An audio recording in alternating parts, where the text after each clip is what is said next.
पाप करते चले जा रहे हैं जन्म जन्म से। आप समझाओ तो समझ में नहीं आता। उनको चमत्कार दिखाओ कि आज बोले नाम तो जीवन में कभी दुख ना मिले बस। और जो कमा के रखा है उसको कौन भोगेगा? अवश्यमेव भोक्तव्यम कृतम कर्म शुभाशुभम। तुम्हारे जपने ना जपने से प्रभु में कोई फर्क नहीं पड़ता, तुम में फर्क पड़ जाएगा। अगर भगवत विमुख हुए तो यह भी जन्म नष्ट हो जाएगा, तुम्हारा अहंकार काम नहीं करेगा। अभी मानव देह मिला, कर लो थोड़े दिन अहंकार, इसके बाद पता चल जाएगा। इसलिए अहंकार छोड़ो, शास्त्र आज्ञा, संत आज्ञा, गुरुजनों की आज्ञा का पालन करो, जिससे तुम्हारा हृदय महान हो जाए। उस महान को प्राप्त करने के लिए हृदय महान चाहिए। तुम्हारा स्वरूप ही है आनंदमय। जीव सहज सुख त्यागी, सहज सुख राशि। तू अपने को नहीं जान पा रहा, इसलिए देह भाव से पापाचरण कर रहा है। अरे सावधान रहना चाहिए। दूसरे की निंदा सुनने मात्र से उसके सारे पाप हमारे ऊपर आ जाते हैं। कहीं परनिंदा हो रही हो तो वहां का सिद्धांत है कान में अंगुली डाले, राधा राधा, कान में इसलिए कि अब दोबारा शब्द ना पढ़ पावे, और वहां से खड़ा होकर चला जाए। यदि सभा में किसी की निंदा हो रही है और वहां आप बैठे हैं तो आपको वैसे ही अपराध लगेगा जैसे वो निंदा कर रहा है, या उसका विरोध करे। जैसे शिशुपाल श्री भगवान के लिए मलिन शब्द उच्चारण कर रहा था, भीष्म जी खड़े हो गए, महाभागवत है, अगर प्रभु के प्रति अब एक भी शब्द बोला तो भगवान ने कहा शांत हो जाओ, तुम शांत हो जाओ, तुम मत बोलो।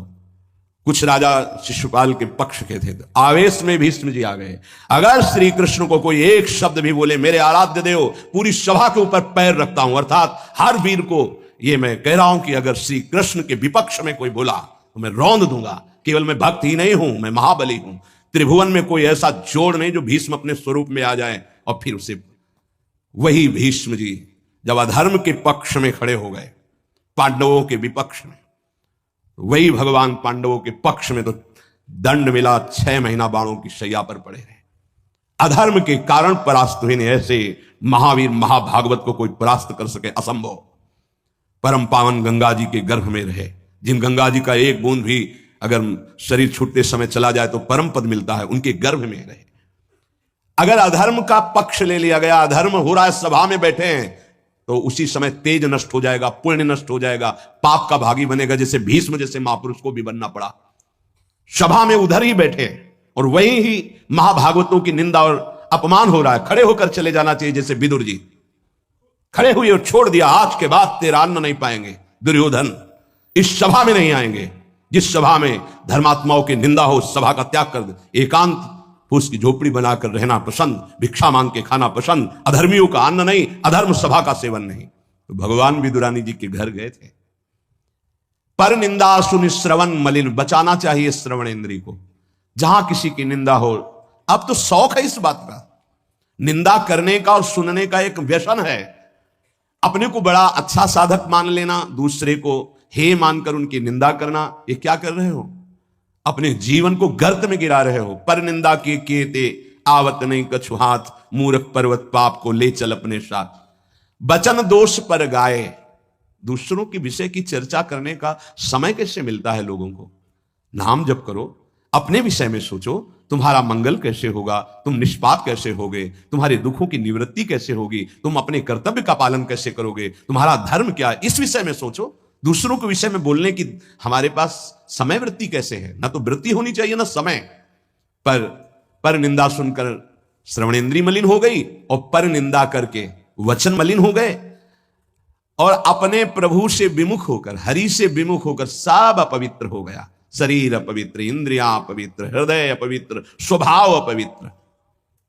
तुलसीदास व्रत दान ज्ञान तप, शुद्धि हेतु श्रुति गावे, राम चरण अनुराग, नीर बिनु मल अति नाश न पावे। खास बात करें, शास्त्रों में बहुत वर्णन है।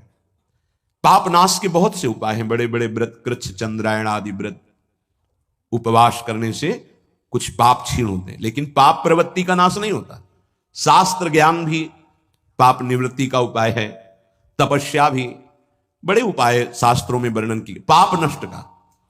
गोस्वामी जी कह रहे, भगवान के अनुराग के बिना, भगवत प्रेम के बिना जड़ मूल से हृदय निष्पाप नहीं होता। पाप की जड़ है प्रवृत्ति, वासना, कामना, तृष्णा, स्पृहा, इनका जड़ से नाश हो जाता है। जब हृदय प्रेम से द्रवित, अपनापन जब प्रभु से होता है, मेरे प्रभु, जहां हृदय में द्रवण क्रिया हुई, आंखों में अश्रु बहे, वो जो पवित्रता होती है, मम भक्ति युक्तो भुवनम पुनात, लोगों को पावन करने की सामर्थ्य उसमें आ जाती है। ये अनुराग प्राप्त करने के लिए मानव देह मिला है, हरि अनुराग। प्रेम प्राप्त करने, कहां प्रेम लग, जरा सी बात हमारे प्रतिकूल हो, हमारी गुरु निष्ठा, भगवान निष्ठा पता नहीं कहां माया किस कोने में कर देती है कि उस समय में हम केवल उस सामने अनुकूलता को देखते हैं, प्रभु को नहीं देखते, प्रभु के विधान को नहीं देखते। ये नहीं समझ पाते कि हमारे सामने प्रश्न उपस्थित हुआ है, अब हमें अपनी इष्ट निष्ठा, गुरु निष्ठा को परिपक्व रखना है। साधन में उन्नति अपना पुरुषार्थ और गुरुदेव की कृपा, भगवत कृपा दोनों चाहिए। अगर पुरुषार्थ नहीं करोगे तो कृपा है उसका स्वाद नहीं ले पाओगे। कृपा रसोई बना करके सामने रख देना थाल, पुरुषार्थ उसे पाना।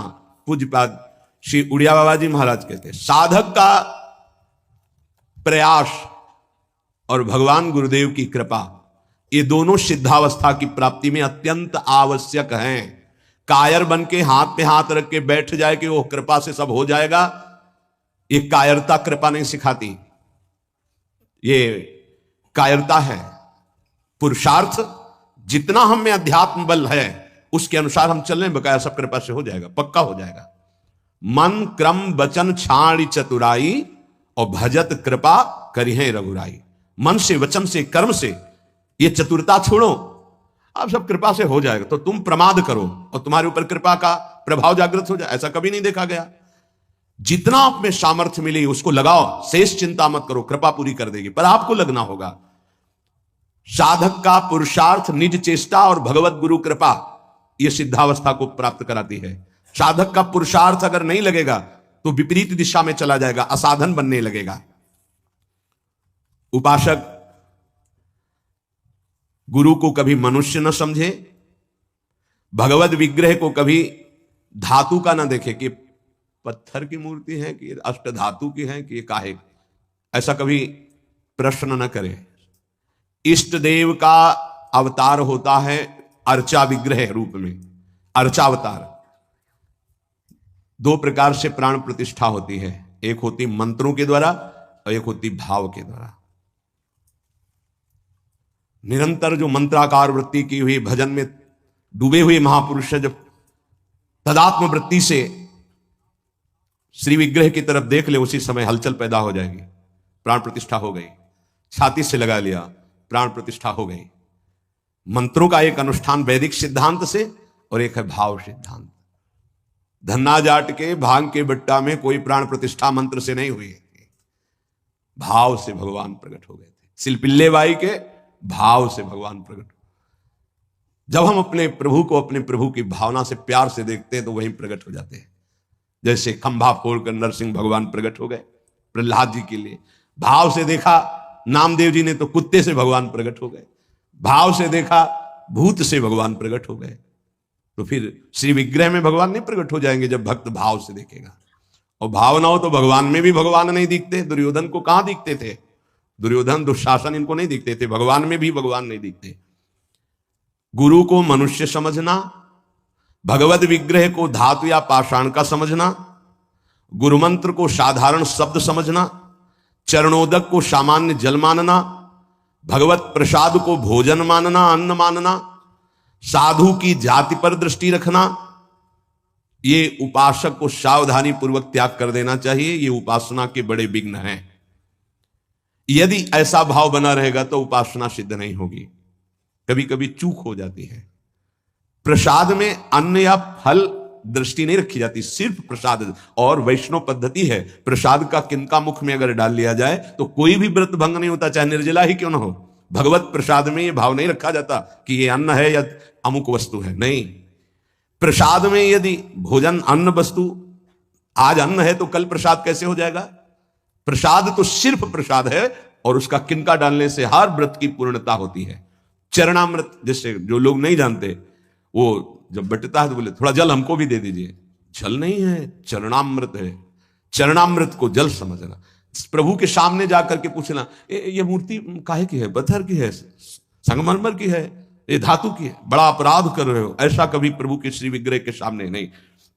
ये संत किस जाति के हैं, ऐसा कभी नहीं। गुरुदेव साक्षात पर ब्रह्म तस्मै श्री गुरुवेन, ऐसा भाव कहां हो पाता है? पर ब्रह्म परमात्मा भाव गुरुदेव पर हो पाना है तो बड़ी मुश्किल की बात है। यहां तो साधु भाव ही हो जाए बहुत बड़ी बात है कि ये संत है, पूर्ण मनुष्य बुद्धि बनी रहती है। इसीलिए हमको अपने गुरुदेव में आराध्य देव नहीं दिखाते, नहीं तो गुरुदेव अपने स्वरूप को ही तो दिखाने के लिए विराजमान है। इसमें शिष्य के नेत्र की बात है, गुरुदेव तो कृपालु हुए हैं। जब हरिव्यास देवाचार्य जी अपने गुरुदेव के पास आए तो जब शिष्यत्व की बात की तो उन्होंने कहा तुम्हें कुछ दिखाई दे रहा है? बोले नहीं, जाओ 12 वर्ष गिरिराज जी की परिक्रमा। फिर आए, राधे राधे। अब कुछ दिखाई दे रहा? बोले नहीं, फिर जाओ 12 वर्ष। 24 वर्ष राधा राधा रटते हुए गिरिराज जी की परिक्रमा लगाई। जब आए बोले अब दिखाई दे रहा? बोले हाँ, आपकी गोद में प्रिया प्रीतम विराजमान है। ये अब दृष्टि आई। गुरु को मनुष्य मानना, प्रायः मनुष्य ही मानते हैं। हमें लगता है कि 1000 में कोई 1-2 ऐसे होंगे जो ये भाव हो कि गुरुदेव हमारे ब्रह्म हैं। छवि या मूर्ति विराजमान करके तो पूजा सब करेंगे, लेकिन मनुष्य बुद्धि या बहुत संत बुद्धि, उसमें भी प्रश्नवाचक चिन्ह। साक्षात पर ब्रह्म कहने को तो सामने जाके बोलेंगे गुरुर् ब्रह्मा गुरुर्विष्णु गुरुर्देव महेश्वरः गुरु साक्षात पर ब्रह्म तस्मै श्री गुरुवे नमः। विचार करो, इसमें से एक भी माना है तुमने? गुरु को ब्रह्मा माना है या हरि माना है या शिव माना है या साक्षात पर ब्रह्म माना है? बड़ा मुश्किल है। केवल कह देना अलग, बोले होना भी तो चाहिए साक्षात पर ब्रह्म। केवल बातों से कोई पर ब्रह्म थोड़ी हो जाता है। तो पाषाण में पर ब्रह्म था क्या? वो तो अव्यक्त था, तुम्हारे भाव से व्यक्त हुआ ना। तुमने पर ब्रह्म की भावना की तो मुस्कुराता हुआ ब्रह्म प्रकट हो गया। तो गुरुदेव तो चैतन्य ब्रह्म है। आपकी भावना यदि हो जाए, कुत्ते से विट्ठल भगवान प्रकट किए तो भावना ही तो की प्रभु प्रभु सूखी मत खाओ, थोड़ा घी रोटी मिला, नाथ आपके लिए ही तो है। तो ऐसे देखो साक्षात विट्ठल भगवान गुरुदेव में, प्रभु आपका सर्वस्व, आपका प्राण मन तन सब, मैं आपकी ही तो उपासना कर रहा हूं, मुझे और कोई भगवान नहीं चाहिए। बस आपका साक्षात्कार हो, आप प्रसन्न हो जाए, आपकी अधीनता। ऐसा कहां? ऐसा होगा तो भाव बदल जाएगा। गुरुदेव के प्रति परब्रह्म भाव हो जाए तो साधक को कुछ करना नहीं पड़ेगा, अपने आप उसके अंदर समस्त दैवी संपदा प्रकाशित हो जाएगी। परब्रह्म भाव होना बहुत कठिन है। गुरुदेव के प्रति परब्रह्म भाव हो गया तो उस भाव की सिद्धि होगी, चराचर जगत में परब्रह्म भाव हो जाएगा। क्योंकि गुरुदेव अखंड मंडलाकारम व्याप्तम चराचरम, तो चराचर में परब्रह्म भाव होते ही वो जीवन मुक्त हो जाएगा।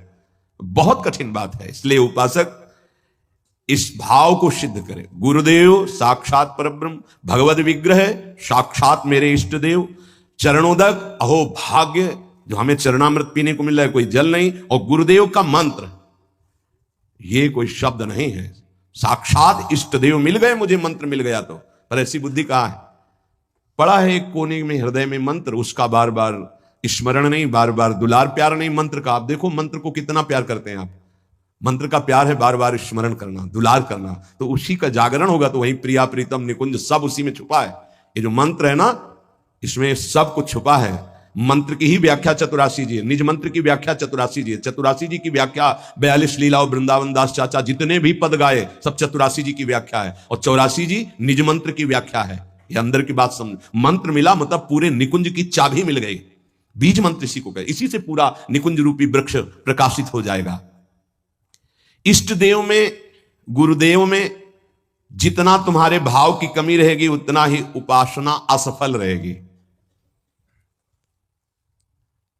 जब अपने इष्ट देव के पास कोई जाता, जैसे यहां से कोई बोले कि बरसाने जाए, हे सुनो श्री जी को हमारी भी दंडवत कर, अहो भाग्य आपके कि आप श्री जी के दर्शन करने जा रहे, हमारी दंडवत कह देना, हमारी स्मृति, हमारी भी अर्जी लगा देना। कोई आपका है, ईर्ष्या तो नहीं होगी ना, द्वेष तो नहीं होगा, उसके प्रति जलन का भाव तो नहीं होगा कि तो श्री जी के दर्शन के लिए जा रहा है। ऐसे ही यदि हमें गुरुदेव से प्रेम है और हमें दिखाई दे रहा है कि गुरुदेव इनको ज्यादा प्यार कर रहे हैं, तो हमारा उससे ज्यादा प्यार हो जाएगा। आपके हो भाग्य, कभी हमारी भी स्मृति दिला देना, गुरुदेव को यह प्रदान कर देना। गुरुदेव, उसके अंदर द्वेष तो नहीं आएगा, जलन तो नहीं आएगी।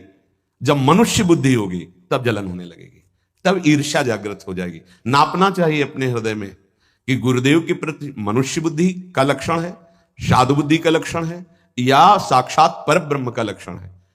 इतनी गोपीजन थी, क्या किसी को किसी के प्रति ईर्ष्या थी क्या? एक साथ बैठकर सब कात्यायनी की उपासना, एक साथ यमुना स्नान, एक साथ अनुष्ठान श्री कृष्ण को प्रीतम रूप में प्राप्त करने का।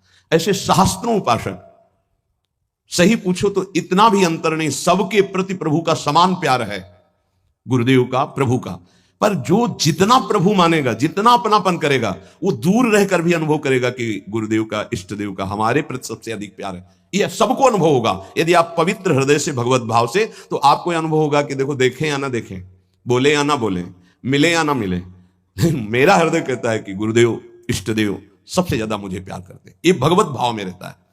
इष्ट देव और गुरुदेव की परिपूर्णता के भाव में जितनी कमी रहेगी, उपासना उतनी कच्ची रहेगी। इष्ट देव गुरुदेव की परिपूर्णता में भाव, इष्ट देव में कभी एक देशीयता का भाव नहीं रहना चाहिए। मेरे इष्ट देव सर्वत्र विराजमान है, तभी सच्चिदानंद भाव पूर्ण होगा। मन उपासना किए बिना नहीं रह सकता, इसका स्वभाव है उपासना करना। यदि प्रभु की उपासना नहीं की तो भोगों की उपासना ये करेगा ही करेगा, तुम इसे रोक नहीं सकते हो। अगर ये भोगों की उपासना करेगा तो दुख, चिंता, भय, शोक, मृत्यु, इससे तुम बच नहीं सकते हो। और मन का स्वभाव उपासना करना, ये बिना उपासना किए नहीं रह सकता। यदि प्रभु की उपासना नहीं की तो विषय की उपासना करेगा, इसलिए बचाओ इसको विषय उपासना से और प्रभु की तरफ लगा दो। तो बोलिए, जानते हुए कि ये विषय उपासना पाप कराएगी, फिर भी हम इसे क्यों नहीं रोक पाते? तो श्री भगवान कह रहे हैं कि तुम्हारा ज्ञान तीन तरह से ढक गया। पहला, अग्नि में जैसे धुआं पर अग्नि है, अर्थात ज्ञान है, पर धुआं हट जाए तो सही ज्ञान दिखाई दे, ऐसे पहली स्थिति उपासक की विषय उपासना की तरफ, काम वासना की तरफ जब होती है, उस समय एकदम वो ज्ञान जागृत करने के लिए सत्संग आदि का सहयोग तो बच जाएगा। नहीं, दूसरी आती दर्पण में मल की तरह, अब उसमें बड़ा प्रयास करने पर। तीसरी आती है जेर में ढका हुआ गर्भ, अब उसमें समझ में ही नहीं आता कि क्या ठीक है क्या नहीं ठीक है, जो वासना आई वैसी क्रिया हो गई। आवृतम ज्ञान में तेनो ज्ञानिनो नित्य वैरिणा काम रूपेण कौन्तेय दुष्पूरेणानलेन च। हे कुंती नंदन, ये काम अग्नि है, ये कभी तृप्त होने वाला नहीं है। जैसे अग्नि में धीरे धीरे घी डालो तो भड़केगी, वो शांत नहीं होगी। ये ज्ञानियों का बहुत बड़ा दुश्मन है, तो अज्ञानियों का मित्र है। काम से ही तो सुख का अनुभव करते हैं। संसार में शास्त्रों की संख्या में केवल काम सुख के लिए ही सारा चिंतन है। देख लो, हमें पढ़ना लिखना है, खूब रुपया कमाना है, अपनी कामनाओं की पूर्ति करनी। काम का सीधा तात्पर्य केवल एक ही इंद्रिय से नहीं, सर्व इंद्रियों के भोग से है। अगर ये दुश्मन है तो किनका है? जो इस संसार रूपी महान दुखालय से मुक्त होना चाहते हैं। वैसे है तो दुश्मन उनका भी, क्योंकि दुख, शोक, चिंता, भय, पाप आचरण कराता है, पर वो मित्र मानते हैं, इसी से वो सुखी होना चाहते हैं। ज्ञानिनो नित्य बैरिणा, ज्ञानियों का यह दुश्मन है। तो कोई ऐसा न समझ ले कि ज्ञानियों को भी काम परास्त करता है क्या? तो यहां ज्ञानी शब्द शास्त्र ज्ञानी से, ब्रह्मबोध से नहीं है। ब्रह्मबोध संपन्न महापुरुष के हृदय में नहीं स्वात्मा रामम विषय मृग तृष्णाम भ्रमयति, भ्रम पैदा ही नहीं कर सकती माया। जहां आता है जो ज्ञानिन कर चिता परई बरियाई विमोह बस करई, वो शास्त्र ज्ञानी, ब्रह्मबोध संपन्न महापुरुष नहीं। वहां गुंजाइश ही नहीं है। जैसे भगवत प्रेमी महात्मा नहीं, अभी वैदिक भक्ति, गौड़ी भक्ति तक हो सकता है, लेकिन अनुराग, जहां अनुरागात्मिका भक्ति जागृत हुई, प्रेम लक्षणा भक्ति, वहां प्रवेश नहीं किसी विकार का। ऐसे ही शास्त्र ज्ञान साधना तक हो सकता है काम का प्रभाव, लेकिन ब्रह्मबोध संपन्न महापुरुष के हृदय में नहीं। ऊसर बरसई तृण नहीं जामा, संत हृदय जिम उपज न कामा। भगवान कह रहे हैं दुष्पूरेणा नलेन च, ये कभी पूर्णता नहीं होती काम में। अग्नि में घी की आहुति सुहाती डाली जाए तो कभी वो बुझेगी नहीं, बढ़ती चली जाएगी। ऐसे ही कुछ लोग सिद्धांत कहते हैं भोग से योग। भाई शास्त्र तो आज्ञा नहीं करता ऐसा। न जातु कामः कामानाम उपभोगेन शाम्यति हविषा कृष्ण वर्तमेव भूय एवाभिवर्धते। कभी काम भोग से कामनाओं की शांति नहीं होती और बढ़ती है जैसे आग में घी डालने से। कलयुग है, बड़े सिद्धांत चलेंगे। कलयुग में शास्त्र विरुद्ध आचरणों की बाढ़ आ जाएगी। शास्त्र सम्मत चलो, परिपक्व अवस्था आएगी तो सिद्ध हो जाओगे। सिद्धों का नाटक न करे, नहीं तो माया जब अपना नाटक खड़े करेगी तो आप टिक नहीं पाओगे। और जो सिद्ध हैं उनके आगे से लजाकर भाग जाती माया, अपना कोई प्रभाव नहीं दिखा पाती। नाटक मत करो, ईश्वर की माया बड़ी प्रबल है, डरते रहो। जब परिपक्व अवस्था आ जाएगी तो भ्रम ही खत्म हो जाएगा। आजकल नए नए सिद्धांत बनाए जाते, नई नई बातें प्रकट की जाती हैं, यह समझ में नहीं आता कि शास्त्र सम्मत आचरण करने वाला महापुरुष ही सिद्ध होता है, शास्त्र विरुद्ध आचरण करने वाला नहीं। जिस समय माया ये देखेगी कि तुम मायापति के भी ऊपर सिद्ध हो गए हो, फिर वो जब प्रश्नवाचक चिन्ह खड़ा करेगी तो फिर नहीं निकल पाओगे। यहां बड़े बड़े झुक के निकले हैं, कोई भी हो। इसलिए हर उपासक से प्रार्थना है कि दंभ नाटक पाखंड न किया जाए, धैर्य पूर्वक चलोगे तो सिद्ध हो जाओगे। तुम्हारा जन्म ही हुआ है सिद्ध होने के लिए। कभी भोगों से योग की प्राप्ति नहीं होती। जगत गुरु भगवान श्री कृष्ण से बढ़कर कोई ज्ञानी नहीं है। त्यागात शांतिरनंतरम भगवान के शब्द हैं, और ये भी भगवान के शब्द हैं। और लोगों का मन यही चाहता है कि कोई ऐसा मार्ग मिले जिससे मनमानी भोग भोगने को मिले और योग भी हो जाए। फिर क्या है, फिर तो भीड़ वही लगेगी जहां भोग से योग है। भोग त्याग से योग, उसमें तो कोई बिरला। कोई एक पाव भगत जी में मोरी। आज शास्त्र की मर्यादा को ही नहीं समझा जाता है। जो जितना मन, फिर अंत में बड़ी दुर्गति होती है। मनमानी आचरण करने वाले की अंत में बड़ी दुर्गति होती है।